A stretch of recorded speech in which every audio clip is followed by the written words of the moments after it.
Coming up on today's episode of Airborne, Sonex aircraft reaches a milestone, Southwest pilots file for NMB mediation, and Trig receives FAA AML for TT31 installation in 650 aircraft types.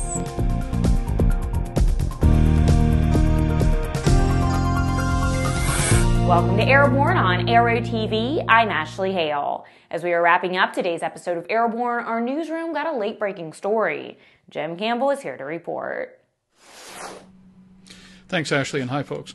Well, it appears that the shoe is about to drop in regards to the FAA's long-awaited rules for UAVs, drones in the popular parlance.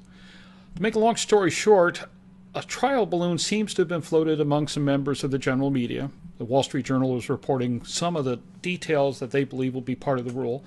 And if this is the case, the rules are going to be highly restrictive. Make a long story short, this is what we appear to know based on the Wall Street Journal report and others at this point, that commercial drone operators will be required to have, well, a commercial pilot's license, like those required for airplanes and helicopters before they can operate these vehicles. They're going to lump everything below 55 pounds of vehicle weight into the same rule classification. Doesn't matter if it's a little DJI, doesn't matter if it's a quad, doesn't matter if it's a model airplane being flown by FPV, any of this. It's all going to be under one rule. They're only going to be looking at daytime flights under 400 feet and within line of sight, again restricting FPV and certainly restricting the potential for just plain old hobby use, and an industry that numbers tens of thousands of small aircraft models that could be highly restricted because of this. It is draconian. When you look at similar rulemaking in other countries, Canada for instance, they seem to have left enough room to grow and, more important, rules to learn by. We're not quite sure where this is going to go, and we really don't know what's going to happen to UAVs above 55 pounds. But at this stage of the game, it appears that the FAA is going to rule with an iron fist, and this iron fist is going to keep quite a few aircraft grounded. We'll let you know the minute we know more about it. In the meantime, keep your eyes peeled. This is going to be quite a fight, because when the industry gets a hold of this, if this is the case, it's going to be brutal. For the Aero-News Network, Airborne and Aero-TV, I'm Jim Campbell. Just a quick note, there will be no Airborne on Friday, as I'm sure we'll all be in a sufficient turkey coma. Sonex aircraft passed a major benchmark last week as news was received from Christopher Matson of Huntsville, Alabama, that his Aero-V-powered standard gear Sonex flew for the first time on September 23rd. The addition of Chris's aircraft brings the company's database of completed and flown aircraft to 500 reported first flights. Sonex's general manager, Mark Scheibel, said in part, quote, "Reaching 500 reported completions in our Sonex builder database is a major milestone for the entire Sonex aircraft community. This is an achievement not only for our company, but also for each and every Sonex aircraft builder who added a first flight to this database," end quote. The Sonex T-Flight program also celebrates a milestone by surpassing 100 students since the program's founding in May of 2013. The count currently stands at 115 students, accounting for 189 hours of dual instruction and 127 hours of ground training. The T-Flight program increases safety through type-specific transition training and experimental aircraft. In order to facilitate movement and contract negotiations, the Southwest Airline Pilots Association has filed for mediation with the National Mediation Board. Mark Richardson, SWAPA president, said in part, quote, "This is certainly not a step either side wants to take during negotiations, and certainly not a typical step in the pilot and management relationship at Southwest Airlines. But times have certainly changed," end quote. SWAPA says they have focused their negotiations on improvements in areas that address the airline's flat fleet growth, stagnant career advancement, and compensation. Richardson continued, quote, "Our requests continue to be reasonable so that our highly productive pilots can enjoy marginal improvements in their schedule, pay, and especially retirement, an area where Southwest pilots lag significantly compared to our peers at other airlines. Filing for mediation is the next step in the process towards a new contract, end quote. After the break, Trig Avionics shows a simpler way to be ADS-B compliant. Stay tuned. ADS-B will be mandatory for most aircraft by 2020 in the United States, but you can benefit from ADS-B today with the Bendix King KT74 Mode S transponder. The KT74 meets the global mandates for ADS-B out when attached to a suitable WAAS GPS. Finally, the extraordinary story of the world-changing X-Prize space competition is being told and illustrated with hundreds of insider photos in Jim Campbell's colorful new book, Beyond the Blue. Journey with Jim as he flies formation with spaceships, plays in zero gravity, prepares rocket racers, and documents the amazing first decade of the personal space race. Available this summer. Get your advance order in now by checking out www.kindredspirit.com. Welcome back. If you'd like to suggest a story for Airborne, Aero-TV, our website, or a podcast, drop an email to jim@aero-news.net. Trig Avionics helps to solve the 2020 ADS-B dilemma. The FAA has released an approved model list allowing the installation of Trig's TT31 ADS-B transponder in more than 650 types of aircraft, covering just about anything a fixed-wing GA pilot might fly. Trig says its TT31 transponder is a cost-effective ADS-B solution because it can be used with popular GNS 400W and 500W navigators.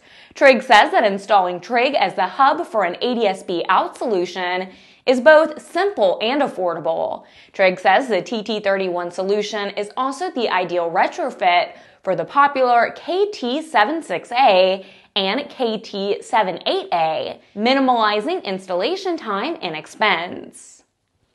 Each week, we share with you a sample of an online video one of our viewers found especially entertaining. We call it our Aero Video of the Week.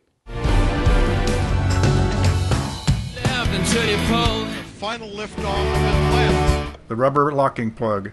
This plug serves two purposes.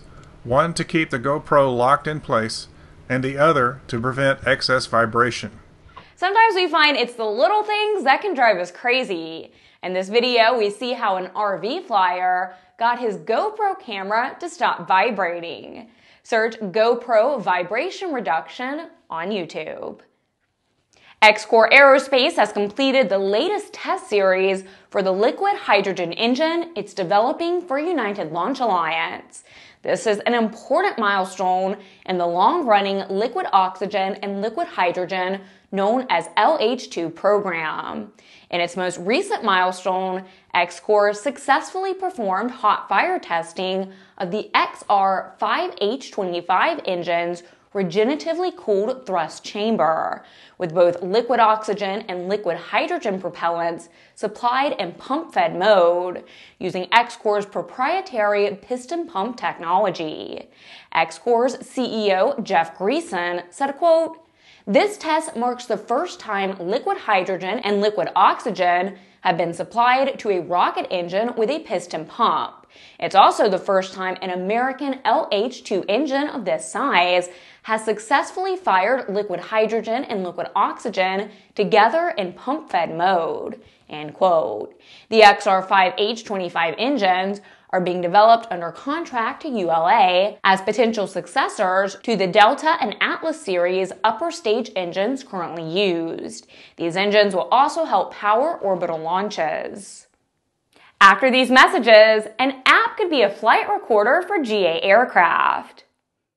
Since the early days of powered flight, pilots have struggled with landing in crosswinds. In fact, crosswinds and wind gusts cause more landing accidents than fog, thunderstorms, and icing combined. That's where the Redbird X-Wind SE comes in. By placing pilots in gusty crosswind conditions for extended periods of time, the X-Wind SE gives instructors all the time they need to teach the pilot the proper techniques for landing in crosswind conditions. For more information on Redbird X-Wind SE and Redbird's entire line of flight training devices, visit www.redbirdflightsimulations.com. Welcome back! A new app designed to act as a flight recorder to enhance flight safety for GA aircraft has been introduced by Florida-based Levil Technology. The prototype app, called Guard, is designed to enhance aviation safety. Pilots can use this application to participate in the Aviation Safety Information Analysis and Sharing General Aviation Demonstration Project, taking place in Phoenix, Arizona. The app allows users to graph your aircraft performance during flight, including roll, pitch, and heading. It will also show an aircraft's flight track on a map. Established in March, the FAA's year-long analysis and sharing program for the general aviation community is collecting data from GA pilots within 40 nautical miles of Phoenix Sky Harbor International Airport on a voluntary basis. The FAA and industry are working together to use data to identify risk, pinpoint trends through root cause analysis, and develop safety strategies.